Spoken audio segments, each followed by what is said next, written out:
오늘의 사건 반장입니다. 아동 성폭행범 김근식이 과거 또 다른 미성년자를 강제 추행한 혐의로 만기 출소를 하루 앞두고 구속됐습니다. 유죄가 선고되면 김근식은 최대 15년 동안 감옥에 더 있어야 합니다. 주말 동안 이어진 카카오톡 전송 오류 복구 과정에서 사생활이 노출됐다는 의혹이 나왔습니다.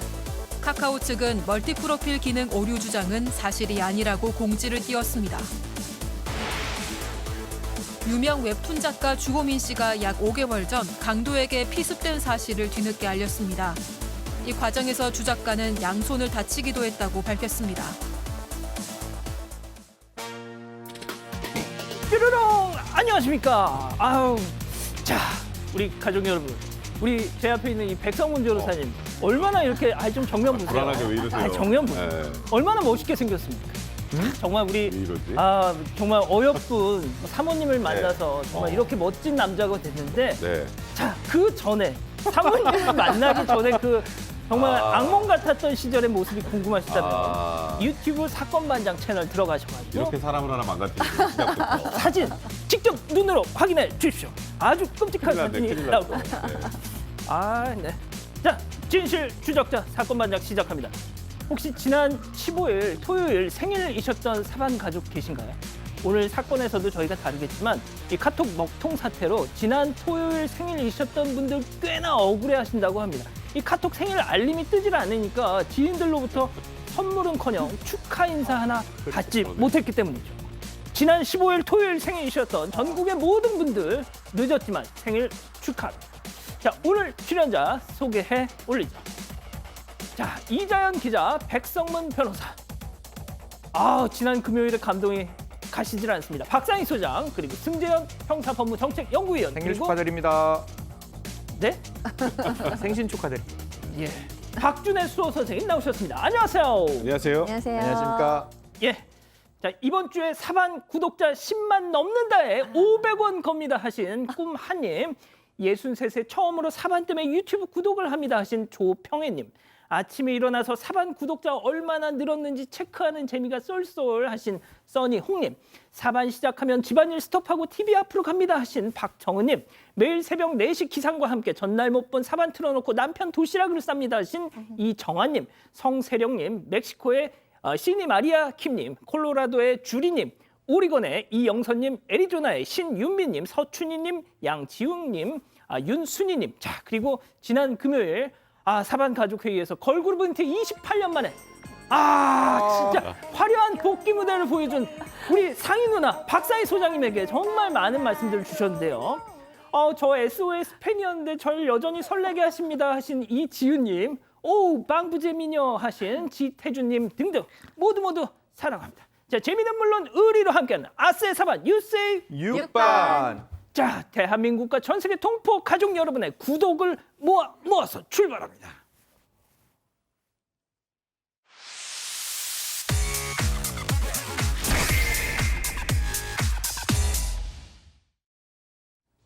자, 첫 번째 뉴스 보여주시죠.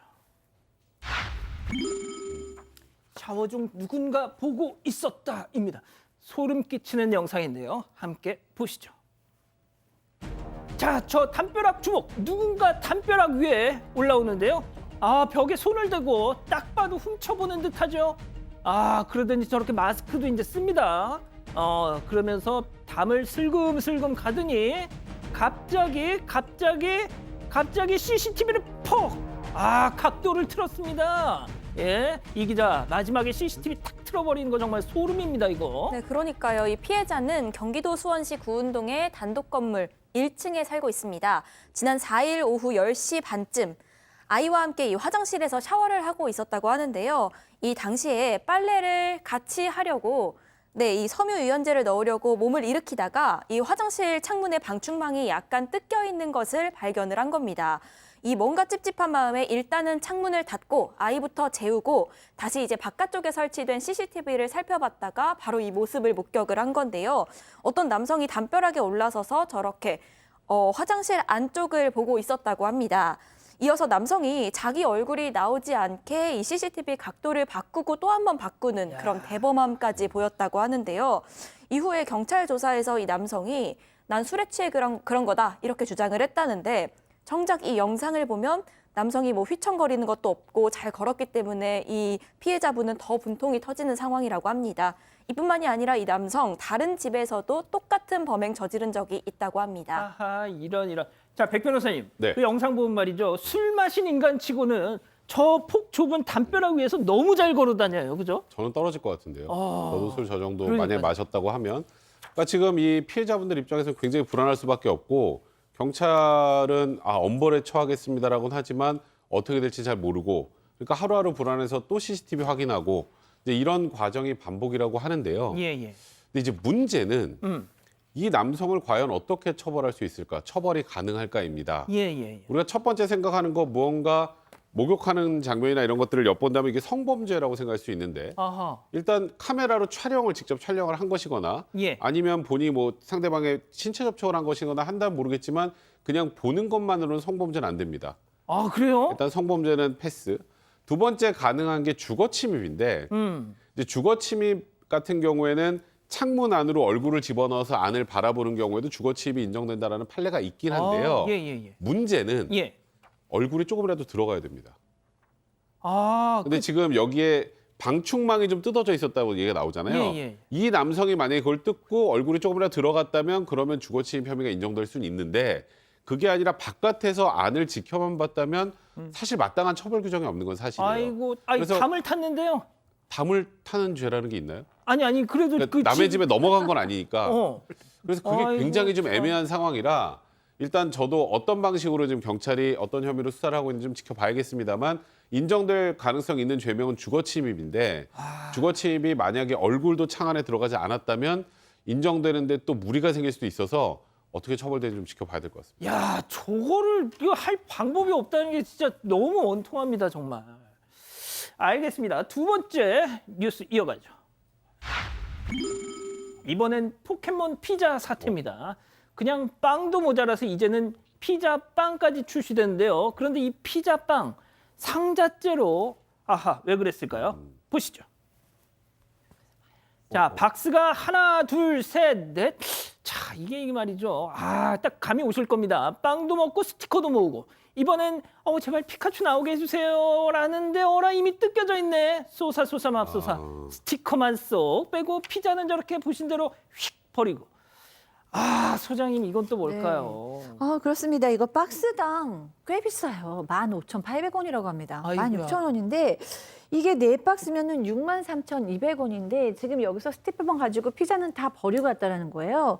이렇게 보면은 굉장히 돈이 많은 어른이 뭔가 이 스티커를 모으고 싶어가지고 이런 행동을 했나 보다라는 생각을 했는데 이 관리소장이 이제 어떤 상가의 관리소장이 도대체 이거 누가 이랬지? 너무 궁금해가지고 CCTV를 돌려보니까 너무나 놀라게도 초등학생이 그런 거예요. 아이고 세상에. 네, 초등학생이 그렇게 그냥 피자만 두고 그냥 스티커만 가지고 간 거예요. 저는 지금 개인적으로 진짜 이해가 되지 않거든요. 왜냐면 저 피자만 가지고 학교에 가거나 학원에 가서 아이들 나눠줬으면 맞아. 정말 인기 많았을 텐데 왜 저렇게 버리고 왔나. 친구들 주면 되지. 네, 뭐 돈이 아무리 많아도 초등학교 아이가 좀 이해는 안 되는데 초등학생. 네, 이 관리소장님 보기에도 이건 초등학생 이런 건 아닌 것 같다. 이거는 부모님도 좀 아셔야 될 것 같다라는 생각이 들어서 이렇게 글을 올렸다고 합니다. 승현님. 네네. 들으신 것처럼 피자 하나, 이 빵 하나당 15,000원, 그리고 6만 원. 저건 애들이니까 그럴 수 있지는 넘은 것 같은데요, 저는. 그럼 사실 이게 지금 어떤 상황인지는 모르니까 뭐 부모님께 이 피자를 4판 사겠다고 하고 난 다음에 돈을 받아서 이 피자를 사고 자기들은 먹지 않고 그 스티커만 가져갔는 건지 아니면 지금 이 앞뒤의 상황은 모르겠는데 초등학생이라는 것 때문에 부모님들이 만약에 이게 아이가 이야기하지 않고 이런 행동했다면 그냥 이런 행동 하지 마라라고 분명히 이야기는 할 수 있는 부분이고 뭐 이 행동 갖고 뭐 형사상이라든가 다른 행동으로 뭐 처벌할 수 있는 가능성은 있을 수는 있어요. 뭐 음식을 무단 투개했다든가 그다음에 흔히 말해서 경범죄 처벌법상 뭐 쓰레기를 길가에 아무데나 버렸다든가 이런 걸로는 가능한데 사실 먹는 음식이기 때문에 뭐 쓰레기라고 말하기도 그렇고 또 아이들이 이걸 가지고 뭐 흔히 말해서 뭐 이렇게 경범죄 처벌법으로 처벌받는 것도 좀 어려울 듯 하니까요. 제가 봤을 땐 부모 입장에서 과연 저런 행동이 어떻게 일어났는지는 한 번 정도 확인하고 만약에 그런 행동이 있다면 우리 앵커가 이야기했다시피 그 음식 나누어 먹고 난 다음에 그 스티커 가져가면 되잖아요. 그래서 내가 그 음식이 필요 없다 할지라도 다른 사람에게는 꼭 필요한 음식이 될 수 있다는 것까지 함께 더불어가는 세상 그렇게 가르쳤으면 좋겠다는 말씀드리겠습니다. 알겠습니다. 자, 세 번째 뉴스 이어가죠. 밤에는 라이트를 켜세요. 자, 칠흑 같은 어둠 속 사고 영상 모아봤습니다. 보시죠. 아우 깜깜해. 아우 깜깜해. 아 문제 없습니다. 문제 없습니다. 아직까지 문제 없는데요. 잠깐만 뭐 있다. 안돼. 이게 뭐야? 세상에 차가 누워 있네. 아니 이게 왜 여기 들어 누워 있어요, 백 변호사님? 일단 저 누워 있는 트럭 차량 주인에 의하면 고라니가 튀어나와서 차량이 전복된 거다. 그리고 나는 차에서 내리고 있는데 저 불박 차량이 내 차를 들이받은 거다 이렇게 주장을 했다고 하는데 저도 이제 가끔 밤늦게 운전을 하는데요. 앞차 헤드라이트를 켜지 않으면 저 아예 안 보입니다. 지금 저희가 영상은 그래도 조그만 라이트로 하는 것 때문에 좀 바로 근처에서 보이긴 하는데 실제로는 거의 바로 앞까지 보이지 않는단 말이죠. 그러니까 일명 저걸 스텔스 차량이라고 그러는데 맞습니다. 우리 레이더에 안 잡히는 그거 생각하시면 됩니다. 근데 저 차량이 저렇게 누워있으면 저걸 과연 피할 수 있는 운전자가 있을까라는 생각이 드는데 일단 경찰 측에서는 전방 주시 의무 위반이라고 보고 있는 것 같습니다. 근데 이제 아이 뭐라고요?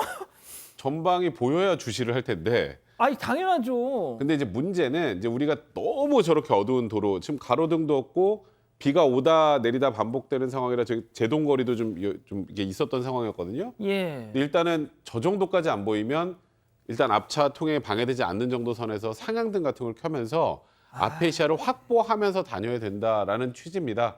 근데 사실 저렇게 그 트럭이 누워 있는 걸 피하기는 참 어렵겠습니다만 법적으로 현실적으로 지금 이 블랙박스 차량의 책임이 완전히 면해지기는 어려울 것 같습니다. 알겠습니다. 자, 또 다른 영상 준비했습니다. 보시죠.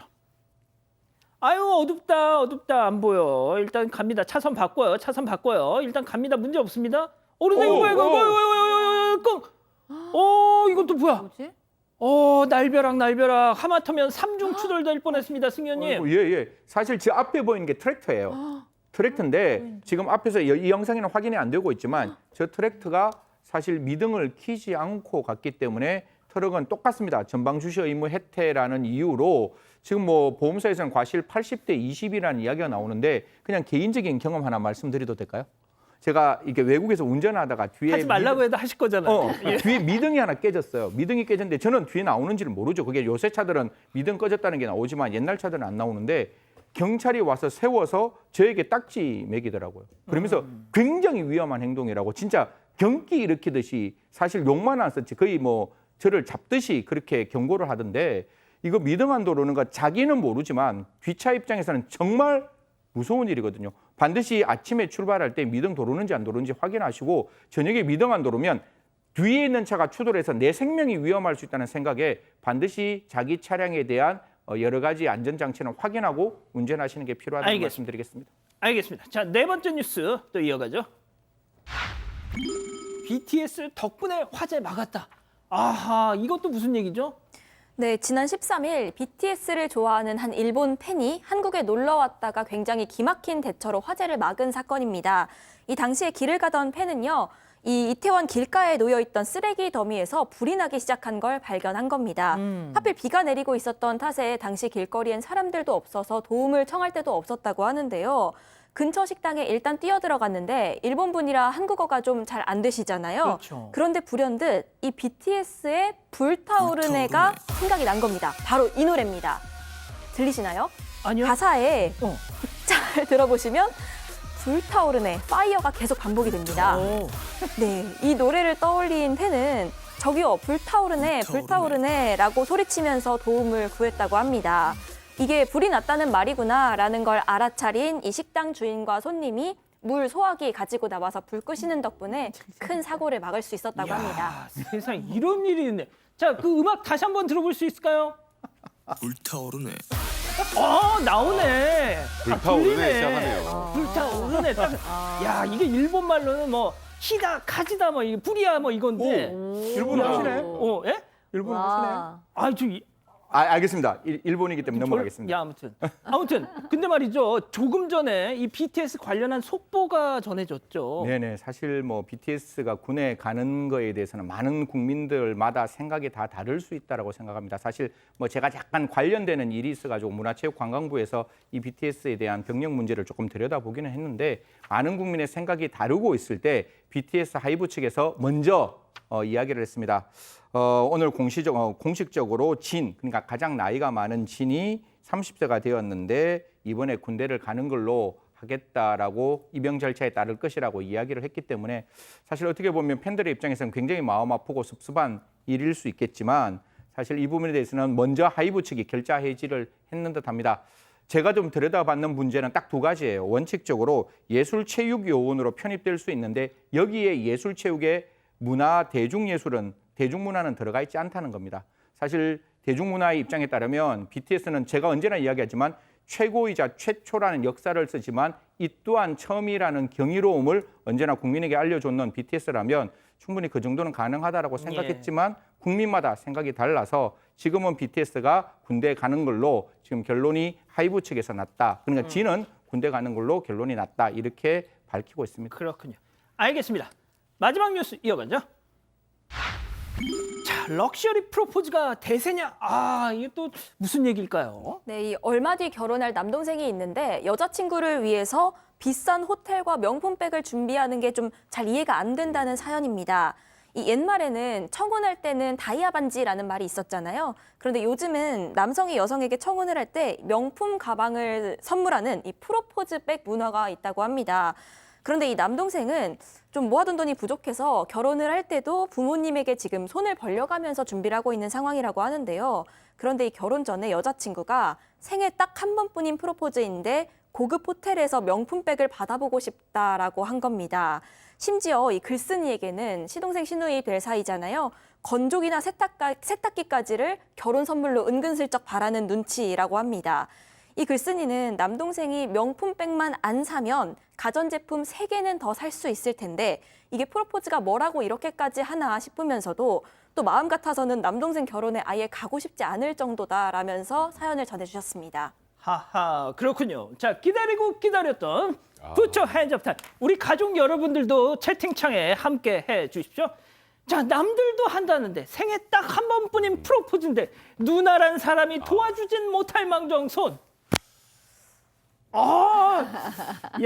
근데 용감하죠. 좋았어. 자, 돈도 없어서 부모한테 손 벌리는 주제에 호텔에 명품백 같은 소리하고 앉았네. 정신 차려 이놈아 손. 자, 여기는 뭐 일단 우리 백 변호사님 소수 의견. 아니 일단 인생에 한 번뿐이고 그죠? 그리고 뭐 진짜 돈 한 푼 없이 결혼하는 건 아닐 것이고요. 그러면 다소 무리할지라도 한 번이니까 그거는 그냥 여자친구를 가장 즐겁게 해줄 수 있는 방법을 찾는 게 좋을 거라 생각이 들고 저는 결정적으로 누나가 지금 동생의 이 상황에 개입하는 게 나중에 결혼 이후에 사단이 날 수도 있다는 생각이 들어서 그렇군요. 그건 남동생이 할 수 있으면 본인이 어떤 식으로든지 한번 하고 그 이후에 잘 살면 되잖아요. 물론 뭐 명품백 이게 좀 약간 뭐 그렇게 볼 수도 있지만 한 번뿐인 것은 좀 일단 남동생이 알아서 할 수 있게 좀 맡겨주는 게 좋지 않을까. 백 변호사님, 제가 채팅창에 네. 지금 어떤 가족분께서 올리신 거 하나 읽어드릴까요? 네네네. 백성문 정신 차려서. 진짜 자, 재밌게 하려고 일단 그랬어요. 소장님이 뭐 네. 마지막으로 한 마디씩 좀 짧게 해주시죠. 네. 근데 저도 무조건 반대는 아니에요. 왜냐하면은 저도 이제 어릴 때 결혼하면서 우리 뭐 아껴가지고 잘 뭐 살자 이렇게 생각을 했는데 결국 나이가 들면서 이제 백을 갖고 싶더라고요. 사게 돼요. 그러면 아이고, 결국엔 사게 되는데 아이고. 기분 좋게 결혼할 때 샀으면 좋죠. 그러니까 아주 반대는 아닌데 문제는 본인의 능력이 없다는 데 문제가 있는 것 같아요. 본인이 사줄 수 있으면 무슨 문제가 있겠어요. 그렇죠. 그런데 부모님한테 손을 벌리면서 결혼을 하는 주제에 어떻게 명품백을 사면서 결혼을 하는가 하는 생각이 좀 들은 거 보니까 저도 나이가 들었습니다. 알겠습니다. 결론은 이제 우리 소장님 나이 많이 드신 걸로. 자, 김혜옥 여사님 보고 계신가요? 갑상샘 수술 마치고 오늘 퇴원하셨다고요? 이 병원에 계시는 4박 5일 동안 본방을 함께하지 못해서 너무 답답하셨답니다. 자, 그간 밀린 방송 몰아보고 계신다는데 그래도 너무 무리는 마시고요. 일단 푹 쉬시고 빨리 쾌차하십시오. 요즘 우린 잘 나가는 인기템도 핫한 신상도 매일 쓰는 필수템도 가고 켜고 올영이면 되는 세상. 올리브영. 아파트 이름이 왜 EST일까? 최상급을 만드는 EST. 빛과 바람이 흐르는 최상급 설계로 디 이스트를 만듭니다. 동문 디 이스트.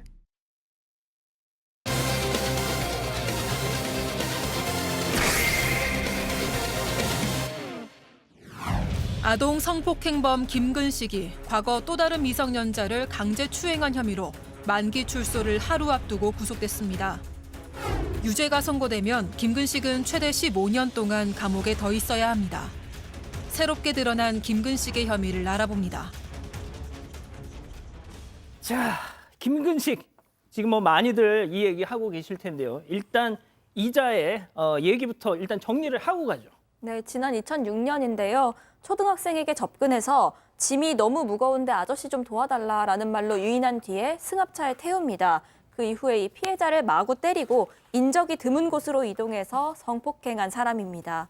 9월에 검거되기 전까지 인천과 경기 일대에서 총 11명의 미성년자를 대상으로 연쇄 성폭행을 벌였습니다.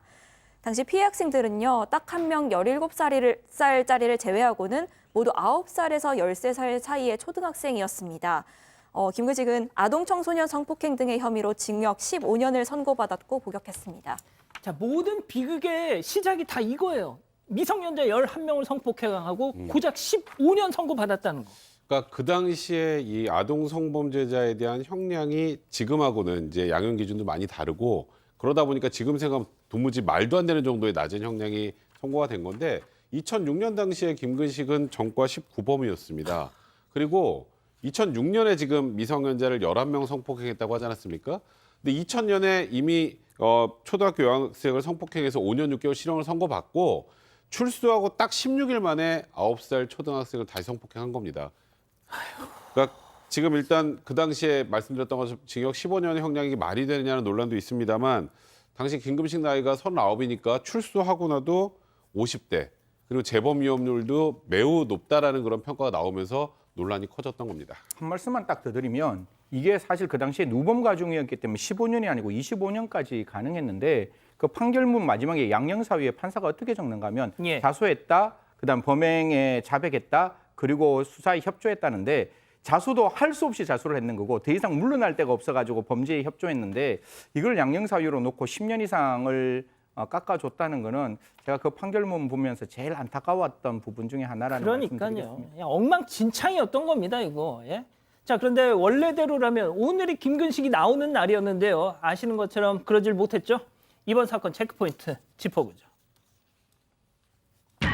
12번째 소녀의 응징입니다.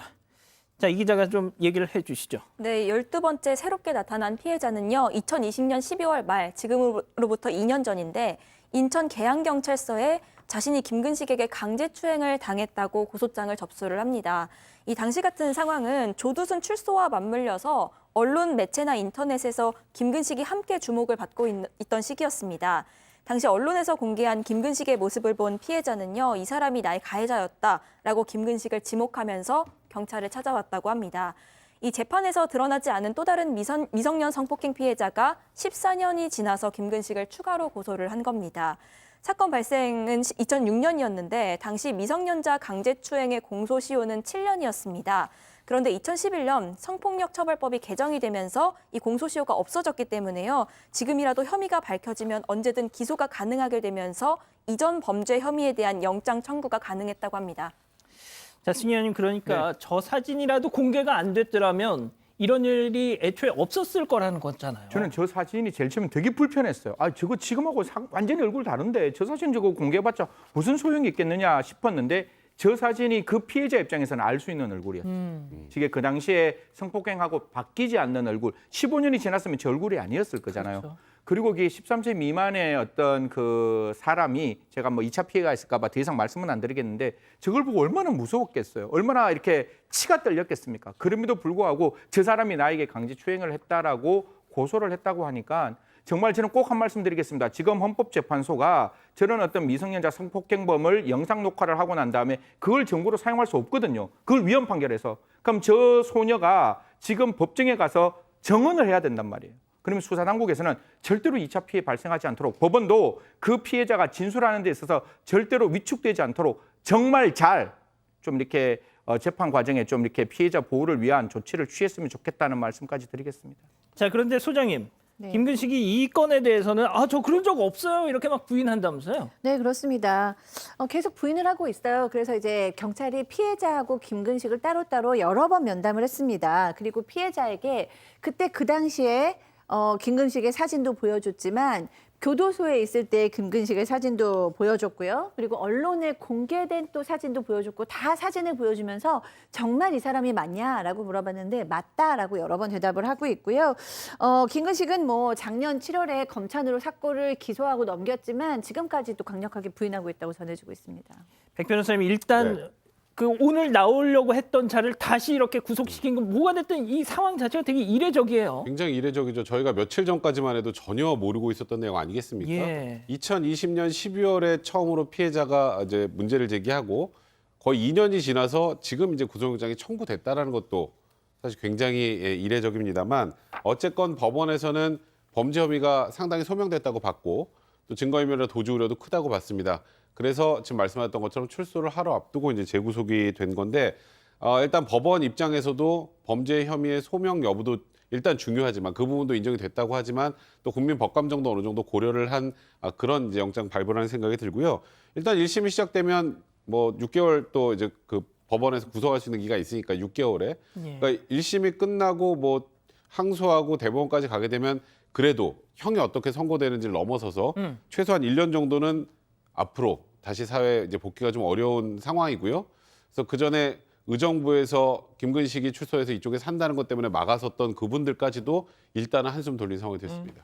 소장님, 뭐 네. 하지만 일단은 한숨 돌린 것뿐이에요. 네. 언젠가는 또 나올 겁니다. 네, 그렇죠. 뭐 내년 초 정도까지는 사회로 나오지 못할 가능성이 지금 이제 뭐 구속이 되니까 있다고 하지만 그다음에 어떻게 판결이 날지는 아직 모르니까요.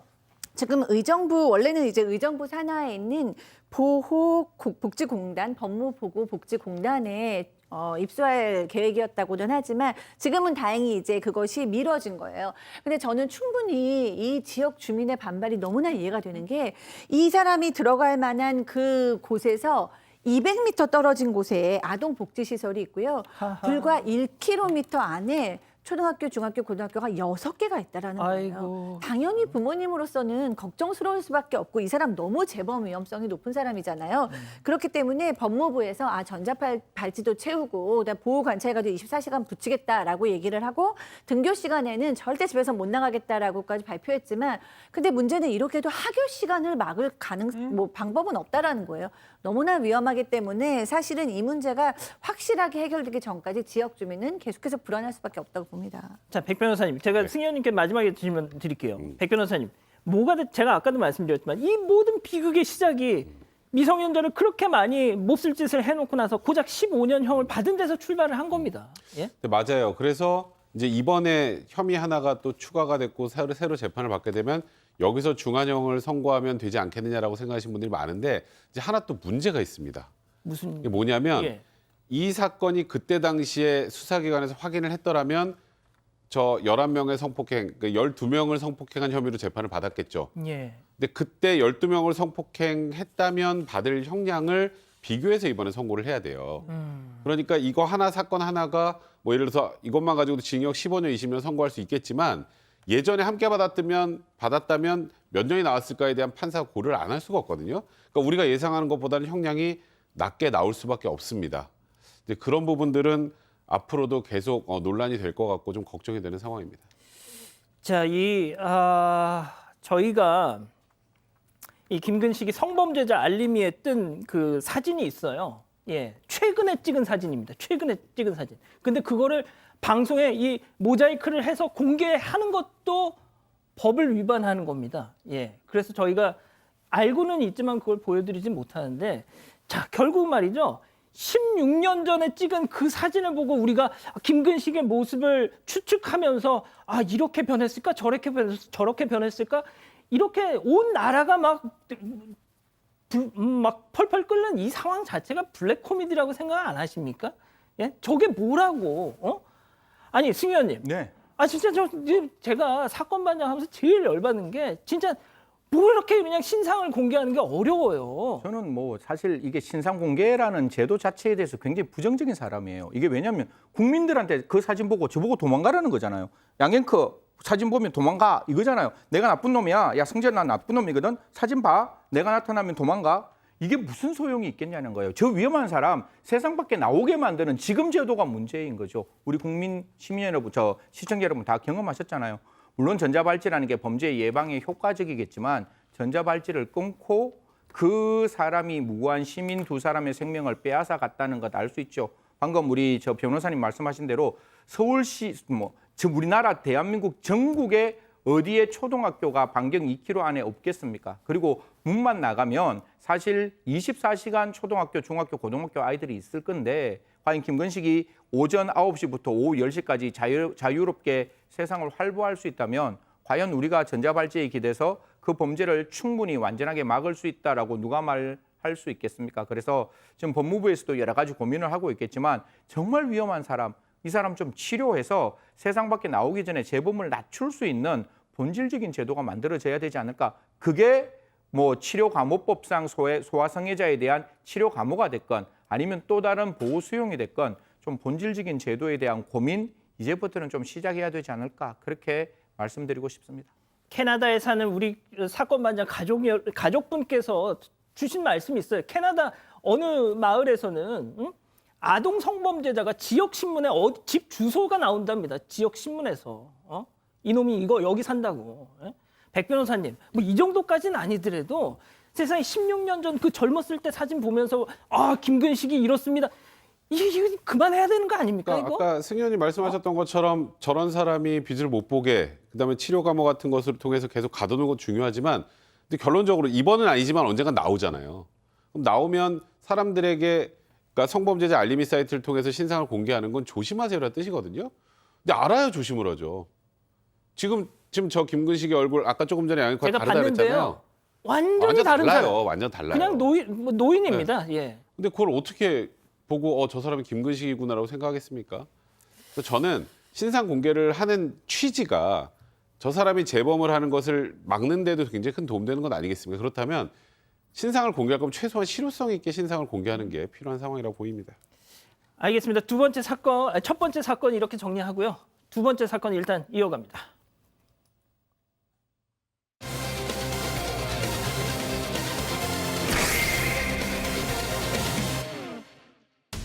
주말 동안 이어진 카카오톡 전송 오류 복구 과정에서 사생활이 노출됐다는 의혹이 나왔습니다. 카카오 측은 멀티프로필 기능 오류 주장은 사실이 아니라고 공지를 띄웠습니다. 제기된 의혹을 파헤쳐 봅니다. 아 난리가 났습니다, 진짜. 네, 지난 토요일 오후 3시 19분이었는데요. 이 경기 분당구에 있는 SK 판교 데이터 센터에서 불이 난 겁니다. 이 불이 난 데이터 센터에는요, 임대 방식으로 카카오가 입주해 있었고요. 이외에도 네이버, SK텔레콤, SK브로드밴드 등이 입주해 있는 건물이었습니다.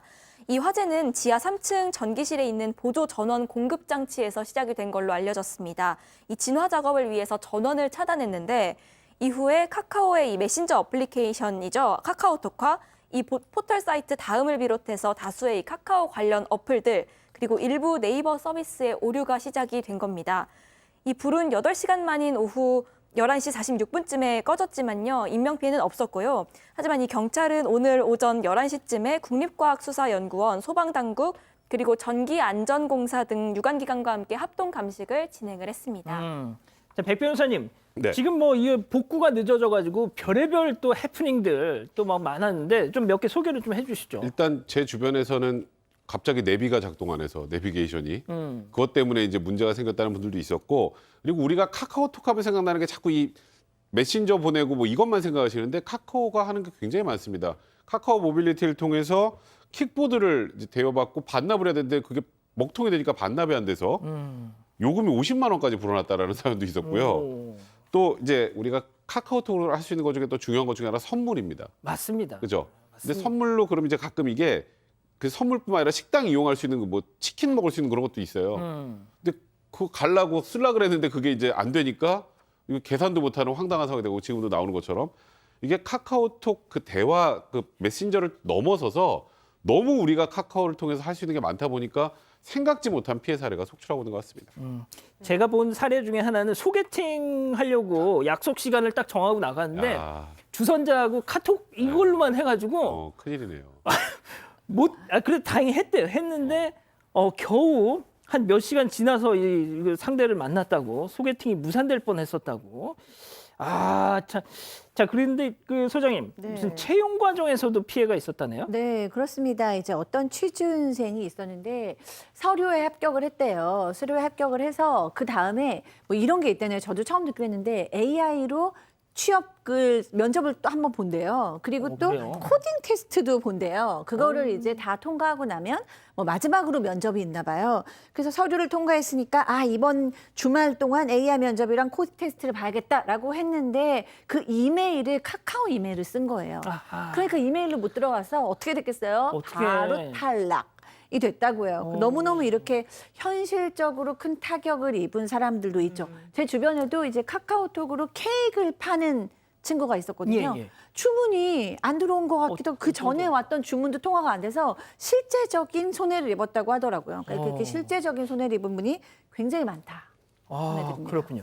자, 그런데 말이죠. 여기서 다소 참 이 황당한 피해 사례를 주장하는 얘기도 나오고 있습니다. 이번 사건 체크포인트 짚어보죠. 카카오 먹통, 불륜도 들통.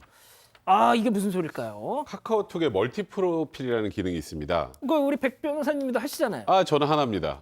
저는 하나예요. 왜 이러세요 지금? 하나? 네, 저는 그냥 하나. 여러 개 안 합니다. 누가 뭐라 그랬어? 네, 근데 어떤 분들은 뭐 친구랑 뭐 일정 친구한테 노출되는 프로필이 있고 또 가족한테 노출되는 프로필이 있고 이렇게 여러 개를 할 수 있는데 이제 문제는 이 멀티 프로필은 그 설정한 사람만 볼 수 있어야 되는데 엉뚱한 사람들이 볼 수 있었다는 거예요. 저런 거예요. 가족과 대화용 프로필, 저 양원복이잖아요. 친구와 대화할 때는 미니언즈로 나오고 직장상과 대화할 때는 얼굴 지워버렸네. 네, 지울만 하네요. 네, 지웠어요. 근데 다른 사람들도 볼 수 있는 상황이 됐는데 가장 난리가 났던 곳이 불륜 커뮤니티라고 합니다. 그럼 불륜의 상대방과 따로 그 프로필을 해놨는데 그게 갑자기 공개가 된 거죠. 그래서 유부남인 사람이 그 불륜을 저지른 상대방하고만 공유하는 멀티 프로필이 갑자기 일반 다른 사람들한테 공개됐었다. 뭐 이런 지금 논란들이 여러 가지 이런 지금 보시는 것처럼 나오고 있는 그런 상황인데요. 일단 카카오에서는 아니 저런 적 없다. 이건 잘못된 것이다. 이렇게 지금 얘기를 하고 있는 상황입니다. 질문 하나 해도 돼요? 빠르게 가야 되지만. 하지 말라고 해도 하실 거잖아요. 저 정말 저거 기억 미연이 뭐예요? 기혼 남성. 네, 기혼 남성, 미연은 미혼 여성. 뜻입니다. 알겠습니다. 네. 우리 승현님 아시면서 모르시는 진짜 척하는 거예요. 몰라요. 진짜 모르시는 거예요. 진짜 몰랐어요. 진짜? 예. 그렇구나. 그래서 뭐 기억 미연을 만난다. 이게 뭐 가나다라 마바사 만나나 뭐 이런. 그러니까요.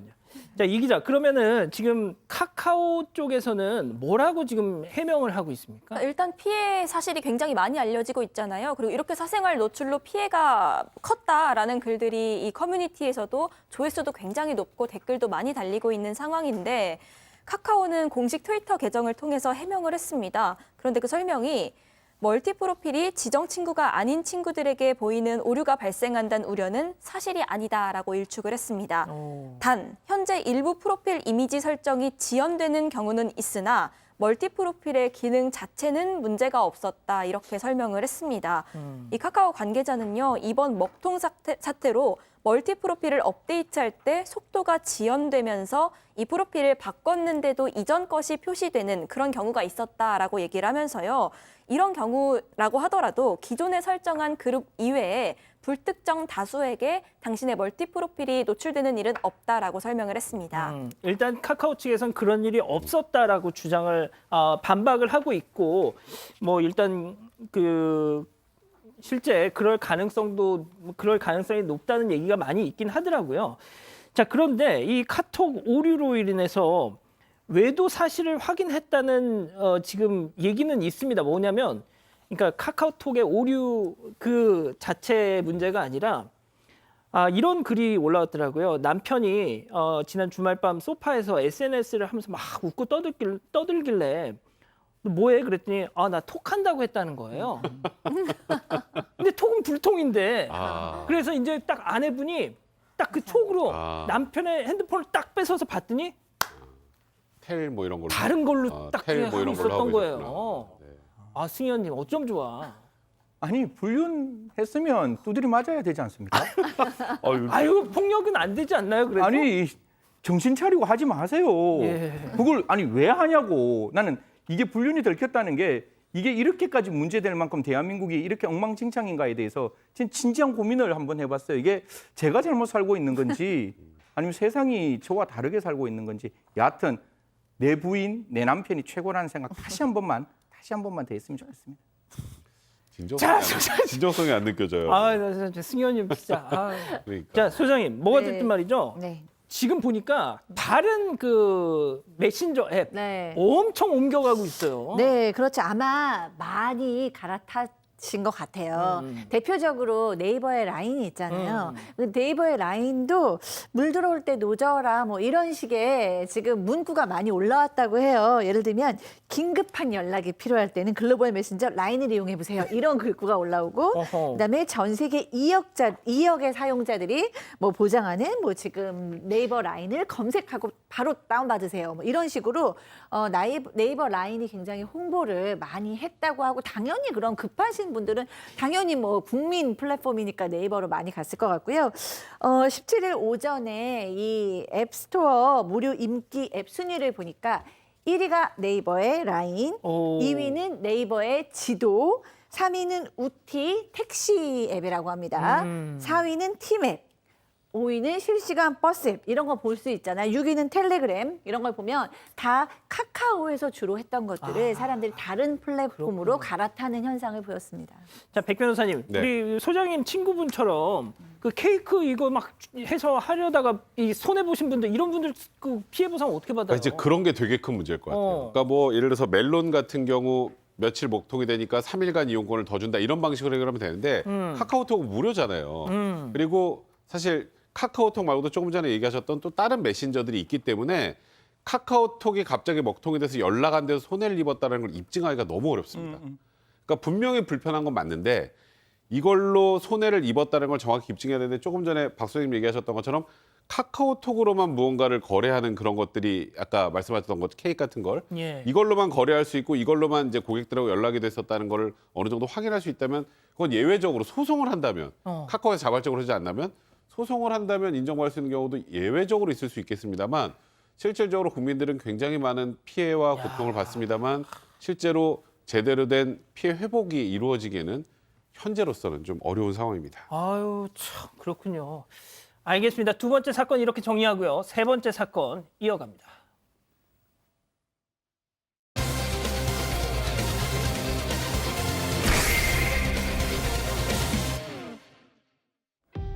신과 함께라는 작품 웹툰이나 영화로 한 번쯤 보셨을 겁니다.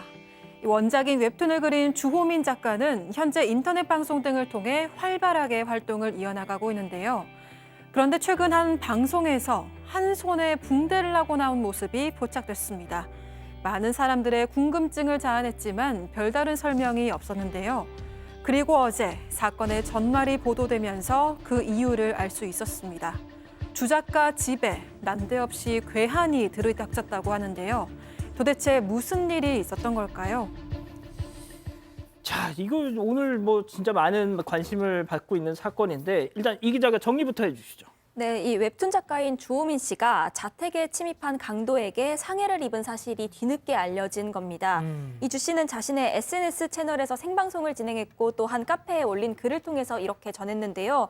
5개월 전에 저희 집에 강도가 들었다라면서 이게 굳이 알릴 일인가 싶어서 말을 안 하고 있었는데 기사가 먼저 떴더라라면서 설명을 했습니다.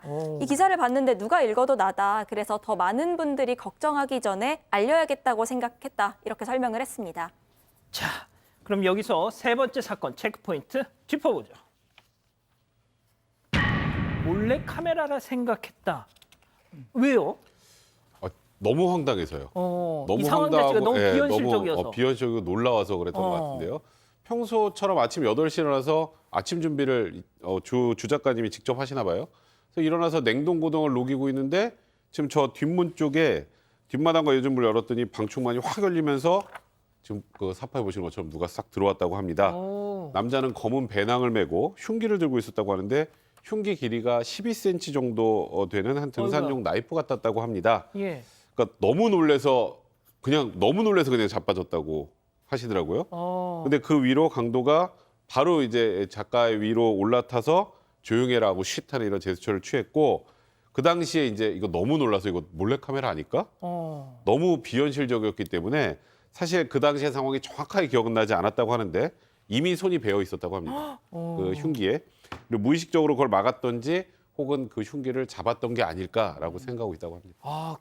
그게 기억이 나지도 않을 만큼 정말 되게 깜짝 놀랐던 모양인데 그럼 왜 이런 일이 벌어졌던 건지 여기서 이 주호민 작가의 얘기 직접 한번 들어보시죠. 그 강도 아저씨가 주머니에서 무슨 쪽지를 꺼내주더라고. 주더라고 나한테. 뭘 준비해 왔어. 그래서 꺼내서 읽어보니까 자기 자식이 불치병에 걸렸대. 그래가지고 미국에서 치료를 해야 되는데 6억 얼마가 필요하대. 없다 그랬어요.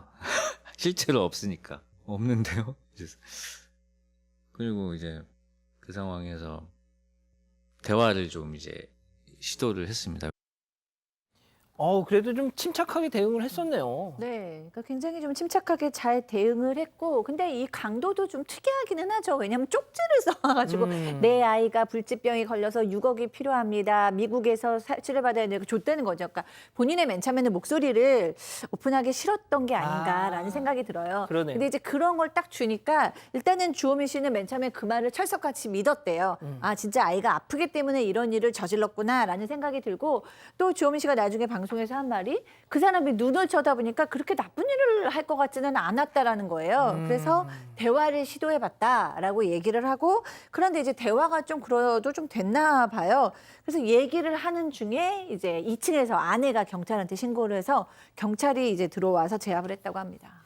자, 정말 내 아이가 불치병에 걸려서 내가 이렇게까지 할 수밖에 없다라고 딱 거기까지만 봤으면 100번 양보해서 조금 불쌍한 면이 있었는데 문제는 불쌍해할 이유가 하나도 없었다는 거잖아요. 뒤통수 이렇게 빡 때리는 거.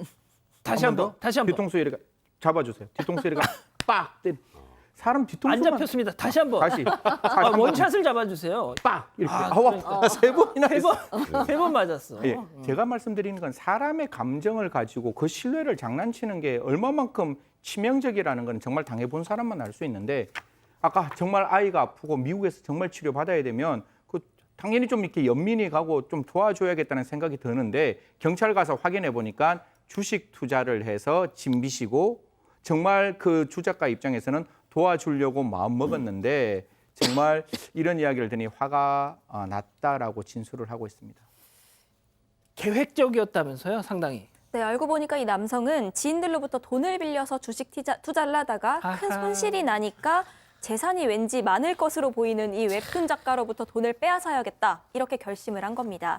그래서 이 남성은 유튜브 영상과 인터넷 검색 등을 통해서 이 주 작가의 집을 특정을 해냈다고 합니다. 이후에 5월 범행 며칠 전에 사전 답사까지 마친 겁니다. 아이고. 또 범행 전날에는요, 마트에 가서 칼, 망치, 로프 이런 물품들을 준비를 하고요.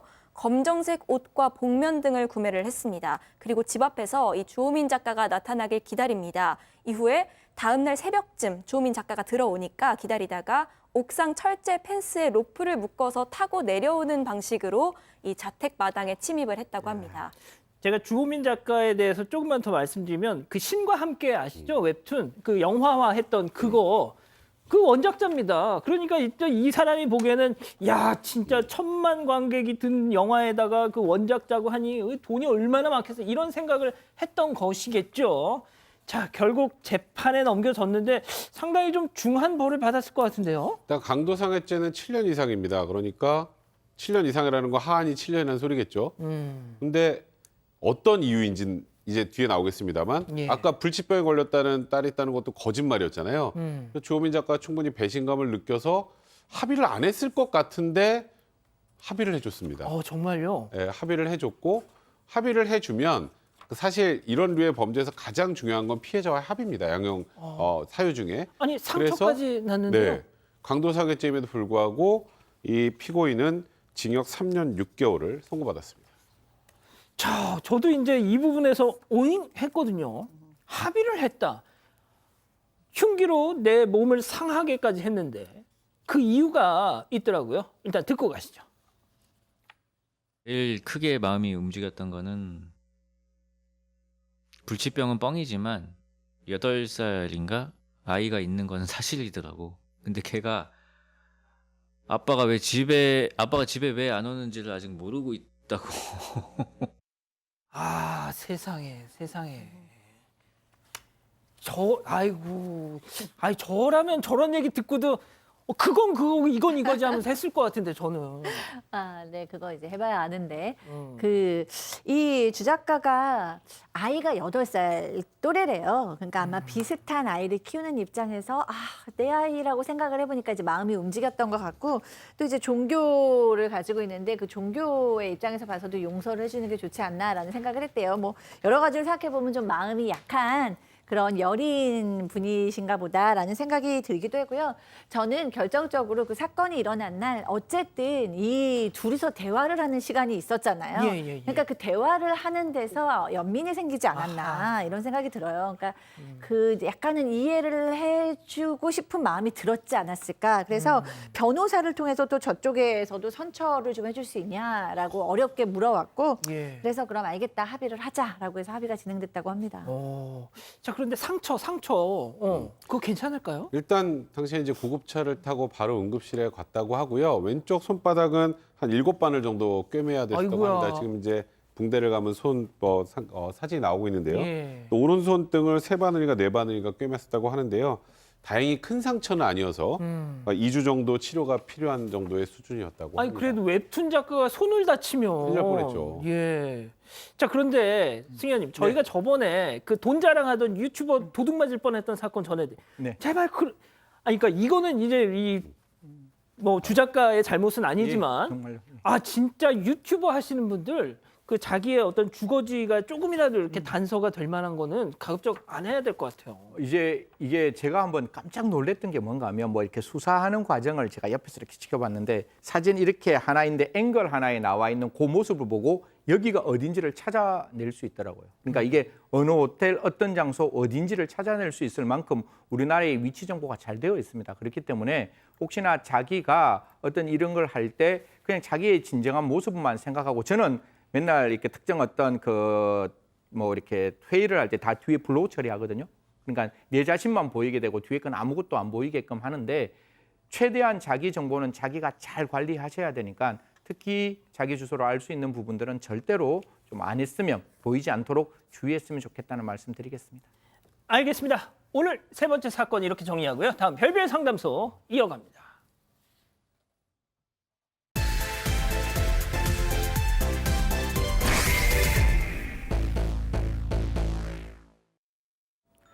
이제 막 돌이 지난 귀여운 아이를 돌보고 있는 한 씨. 잠도 안 자고 보채는 날이 더 많지만 아이가 한 번 웃어주면 그 순간에는 행복함이 밀려온다고 합니다. 하지만 이렇게 귀엽고 사랑스러운 아이는 한 씨의 아이가 아닙니다. 한 씨의 친구가 6개월 된 자신의 아이를 맡기고 8개월째 데려가지 않고 있는 건데요. 친구는 자신의 수술을 핑계로 한 달만 아이를 돌봐달라고 부탁을 한 뒤에 이런저런 핑계를 대며 아이를 데려가지 않고 있는 겁니다. 자신의 아이도 아닌 친구의 아이를 키우면서 생활이 피폐해져 가던 한 씨는 데려가지 않으면 보육원에 맡기겠다 이렇게 화도 내봤지만 친구는 그렇게 해라 이러면서 한 씨의 연락조차도 받지 않는다고 하는데요. 갑자기 맡겨진 아이 때문에 머리가 아프다는 한 씨는 이 문제를 어떻게 하면 해결할 수 있을까요? 야, 이거 참 황당한 얘기네요, 이것도. 자, 백다희 아나운서, 아이 아빠 어디 갔어요? 아이 아빠. 네, 한 씨의 친구는 결혼을 하지 않은 상태에서 남자친구와 동거를 했다고 합니다. 동거 중에 친구는 임신을 하게 됐고 그 사실을 알리자 남자친구는 외국으로 도망을 갔다고 하는데요. 친구 말로는 사업이 망해서 빚이 너무 많아서 외국에 잠시 피해 있겠다고 말한 뒤로 연락이 되지 않는다고 합니다. 책임감 없는 부모 때문에 갑자기 아이를 맡게 된 한 씨의 고민을 별별 상담소에서 해결해 주세요. 알겠습니다. 오늘 소개하는 사연 저희가 조금 각색했다는 거 당사자가 특정될 수 있으니까 그거 좀 감안을 해주셨으면 좋겠고요.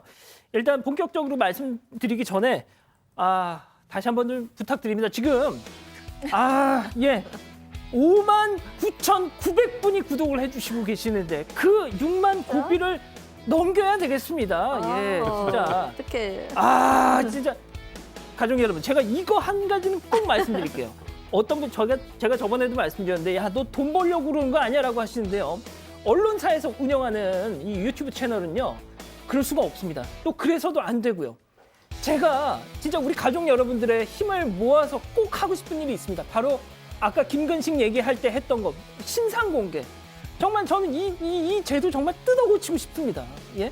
국민들의 알 권리를 위해서라도 정말 나쁜 인간들 얼굴을 공개해야 된다는 게 제 신념이고 진짜 우리 가족 여러분들 힘을 모아서 정말 저 그거 꼭 해보고 싶습니다. 도와주십시오.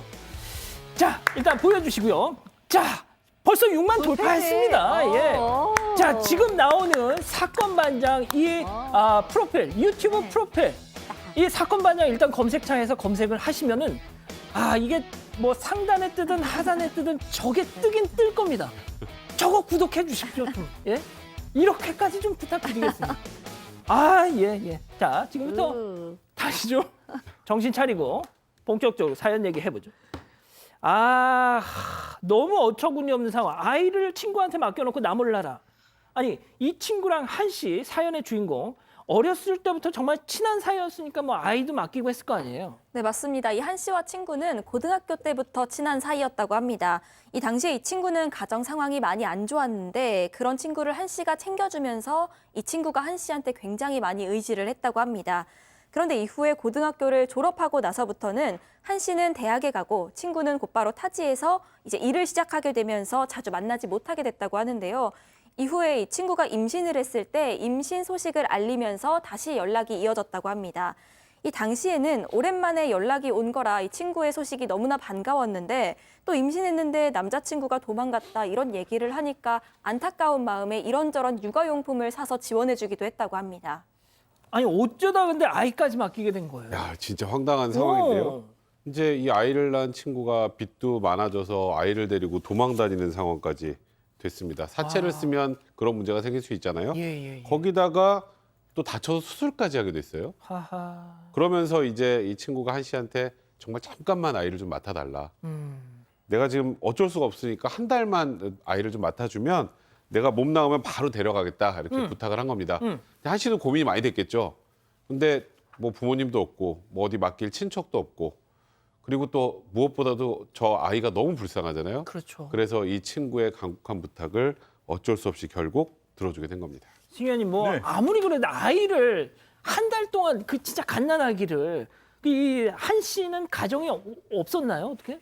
뭐 이제 비혼주의라고 이야기를 하네요. 비혼주의고 40대 초반인데 이 한 씨는 프리랜서로 일을 했답니다. 프리랜서로 일하면 아무래도 이렇게 집에서 일하는 시간이 많았으니까 아이를 돌볼 수 있는 어떤 사정이 만들어졌고 저는 이 부분을 조금 의심을 하는데 이 친구가 이 한 씨가 이런 사정을 다 알고 있어서 아마 좀 경제적 여유도 있고 시간도 많고 비혼주의인 이 한 씨가 아이를 맡고 좀 돌봐주는 게 가장 적합한 사람이 아니었느냐라는 생각에 아이를 맡기지 않았을까라는 생각이 듭니다.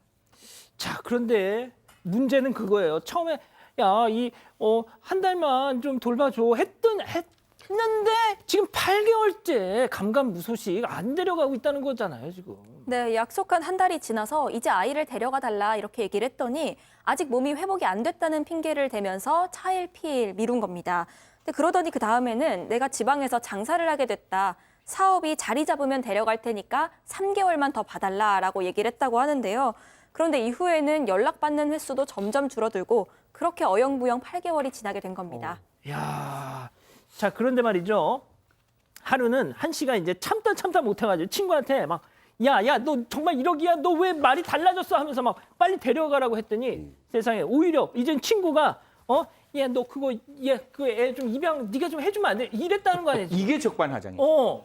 호의가 권리로 변하는 거죠. 이게 사실 아까 스토리가 조금 슬픈 스토리인데 남편은 도망갔고 동거하는 과정에서 아이를 출생을 했기 때문에 이 여자의 입장에서는 아이에게 정이 하나도 없는 거예요. 그러니까 아이를 친구에게 맡겨놓고 갔고 이 친구 입장에서는 이제 좀 데리고 가 이러니까 네가 입양해라 라고 이야기를 했다라고 하니 진짜 이 아이를 맡고 있는 이 한 씨는 정말 마른 하늘의 날벼락을 맞은 상황이라고 저는 생각이 듭니다.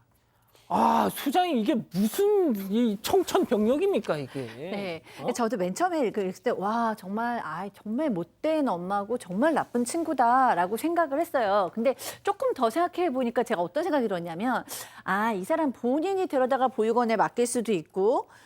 그런데 이 친구한테 계속해서 기르게 하면 나중에 자기가 데리러 가거나 데려오거나 내가 보고 싶을 때 볼 수 있잖아요. 그래서 선택적으로 이 친구를 이용하는 것 같다라는 생각이 들었어요. 왜냐하면 보육원으로 가서 정말 다른 양아버지, 양어머니를 만나면 죽을 때까지 못 볼 수도 있거든요. 그러니까 그거는 싫고 내가 키울 자신은 없고 키우기 싫은데 이 친구한테 가면 내가 언제라도 볼 수 있고 나중에 또 내가 내 딸이야 이렇게 생각하고 주장할 수도 있지 않을까라는 생각을 하지 않았을까. 이거 일단 이 친구분이 한 씨가 거절을 못하는 스타일 같아. 어쨌든 이게 딱 그냥 결단을 내야지. 그렇긴 한데 어쨌든 이분도 아이를 키우고 싶은 건 아니니까 이 한 씨가 친구에게 너가 안 키울 거면 보육원에 맡기겠다라고 강수를 둔 겁니다. 그랬더니 그 친구가 하는 말이 너 마음대로 해라고 얘기를 하면서 신경도 쓰지 않았다고 합니다. 그래서 보육원에 맡기고는 싶은데요. 근데 또 맡기려고 해도 엄마인 본인이 맡겨야지 한 씨가 직접 보내는 것도 또 좀 이상하고 도리도 아니라는 생각이 든다고 하는데요. 또 아이만 생각했을 때는 그렇게 맡겨졌다가 또 이상한 양부모를 만나는 게 아닌가 하는 걱정도 미리 든다고 합니다. 자, 알겠습니다. 그러면요. 이쯤에서 별별 상담소 오늘의 궁금증 짚어보죠. 자, 아이 맡기고 데려가지 않는 이 나쁜 친구 보육원에다가 갖다 주라는데 이 백 변호사님 어떻게 해야 됩니까 이거? 보육원에 뭐 아이 엄마도 아닌데 어떻게 갖다 줍니까? 그러니까 지금 근데 아까 이장현 기자가 얘기했던 것처럼 저 친구는 절대로 한 씨는 아이를 보육원에 갖다 주지 않을 거야. 절대로 보육원에 데려다 주지 않고 본인이 케어를 할 거야 라고 굳게 믿고 있는 것 같아요. 아까 그랬잖아요. 마지막에 근데 혹시 보육원에 내가 가져다 줄 수 있다 그래도 이상한 양부모 만나면 어떻게 이해 불쌍해서 그런 마음을 가지고 있는 한 씨의 그거를 정확하게 알고 있기 때문에 내가 이렇게 해도 결국 한 씨는 아이를 잘 돌봐줄 거야 이런 생각을 하고 있는 것 같습니다. 자, 소장님 시간이 없어서 마지막으로 좀 정리해 주세요. 애가 무슨 죄입니까, 애가? 네, 애는 정말로 특히 16개월, 18개월 때까지는 정말로 주 양육자가 인생의 전부거든요. 우주거든요. 근데 그 양육자가 일단 2번이 바뀌었고 원래 가장 중요한 엄마가 데리러 오지 않고 있기 때문에 아이는 이미 타격을 입고 있다라고 생각을 하고요.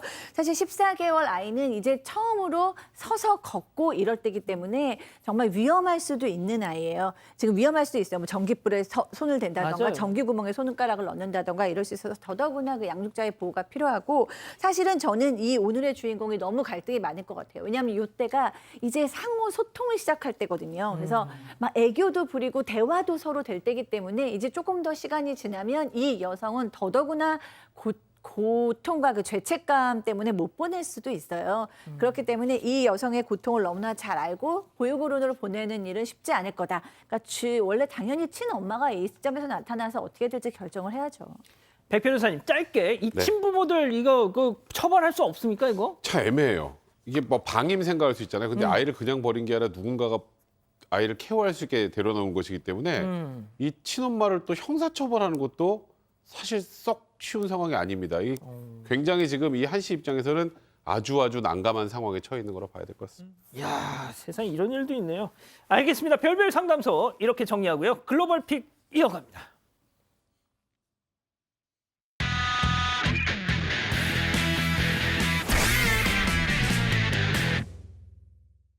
자, 오늘 첫 번째 픽 중국으로 가보시죠. 네, 한 남성이 오. 광고판 위에서 갑자기 떨어집니다. 다행히 보호 장비를 착용한 덕에 바닥으로 떨어지진 않고 줄에 매달려 있는데요. 이 줄 하나에 의지한 채 대롱대롱 매달린 남성의 모습이 굉장히 아슬아슬해 보입니다. 빨리 구해야죠, 저거. 그때 마침 버스 한 대가 이 도로를 지나갑니다. 버스가 광고판 바로 아래에 멈춰서자 남성이 아주 자연스럽게 버스 지붕을 밟고 서는데요. 아무래도 버스 운전기사가 일부러 저기에 버스를 저렇게 세운 것 같습니다. 남성이 버스 지붕에 착지하는 모습을 본 행인들은 곧바로 플라스틱 의자를 가져왔습니다. 어허. 남성이 지붕에서 쉽게 내려올 수 있도록 도운 겁니다. 다친 데 없대요? 네, 다행히 다치진 않았다고 합니다. 남성은 도로 위 광고판을 설치하는 작업을 하다가 갑자기 미끄러진 걸로 추정이 되는데요. 시민들의 도움으로 안전하게 바닥으로 내려올 수 있었습니다. 아우, 다행입니다. 두 번째 픽 영국으로 가보시죠. 네, 어느 카레 전문점인데요. 가족으로 보이는 사람들이 저녁 식사를 하고 있습니다. 이들 중 카레를 맛있게 먹고 있는 저 여성 보이시나요? 어떤 자세히 여성? 보시죠. 오. 여성이 갑자기 티셔츠 안으로 손을 넣더니 무언가를 꺼내는 모습입니다. 뭘. 놀랍게도 담뱃갑입니다. 여성이 속옷 안에 담뱃갑을 넣어놨던 것 같은데요. 갑자기 이 담뱃갑에 플라스틱 포장지를 뜯더니 잠시 손으로 저렇게 만지작거리다가 거리다가? 치킨 카레가 담긴 그릇에 포장지 조각을 슬쩍 올려놓습니다. 아야야야야야. 네, 5인 가족이 주문한 음식값은 총 170파운드, 우리 돈으로 27만 원이었는데요. 이들 가족은 음식이 나오자마자 카레에 플라스틱 포장지 조각이 들어있었다라고 불만을 제기했다고 합니다. 이에 식당 측이 음식값의 20%를 할인해주겠다고 제안했지만 이들은 음식값을 내는 걸 거부하고 식당을 빠져나간 것으로 알려졌습니다. 똑같네, 똑같아. 그러게 말입니다. 더 똑같아? 황당한 건 이들 가족이 주문한 음식을 하나도 남기지 않고 다 먹었다는 겁니다. 그러니까 그것도 식당 똑같아. 주인은 뒤늦게 CCTV 영상을 통해서 이들의 만행을 발견하고요. 경찰에 신고했다고 합니다. 현지 경찰이 해당 사건을 조사 중이지만 아직 이들 가족의 신원은 파악하지 못한 상황입니다. 하여간 다 먹고 나서 저렇게 한다니까 똑같아. 자, 다음은 이탈리아로 가보시죠. 네, 한 남성이 색소폰을 연주하고 있습니다. 그런데 좀 무대 분위기가 이상하네요. 놀랍게도 여기는 병원 수술실입니다. 이탈리아 음악가로 알려진 이 남성, 지금 현재 두개골이 열린 채 뇌 종양 수술을 받으면서 색소폰을 불고 있는 겁니다. 그게 가능해요? 의료진은요, 남성에게 수술 중 깨어있는 상태를 유지하는 이른바 각성 수술을 제안했다고 합니다. 환자 의식이 깨어있는 상태에서 진행하는 이 수술은요, 특정 활동에 따른 뇌파 변화를 관측하고 건강한 뇌조직과 뇌종양을 가장 효과적으로 구분해낸다고 하는데요. 이 남성, 의료진의 요청에 따라 종양이 제거되는 동안에 이탈리아 국가, 영화 러브스토리 주제곡 등을 반복해서 연주했습니다. 그러는 동안 의료진은 뇌파 분석 장치를 이용해 뇌 어느 부위가 활발히 활동하는지 분석했고 이를 통해 뇌에서 종양을 제거해 나갔습니다. 수술 성공했습니까? 네, 9시간의 대수술 끝에 남성의 종양은 성공적으로 제거됐습니다. 남성도 수술 중에 별다른 두려움이나 고통을 느끼지는 않았다고 하고요. 현재 건강하게 귀가한 것으로 알려졌습니다. 아유, 다행입니다. 자, 가족 여러분 성원 덕분에 지금 또 갑자기 5,000분 넘게 구독자가 늘었습니다. 감사합니다. 자, 사랑하는 사건 반장 가족 여러분 행복한 밤 보내시고요. 저희는 내일도 본방전 사반 가족회의 본방은 별이 6개 반, 사반 6반 저녁 6시 반에 다시 옵니다. 자나깨나 코로나 조심. 안녕히 계십시오.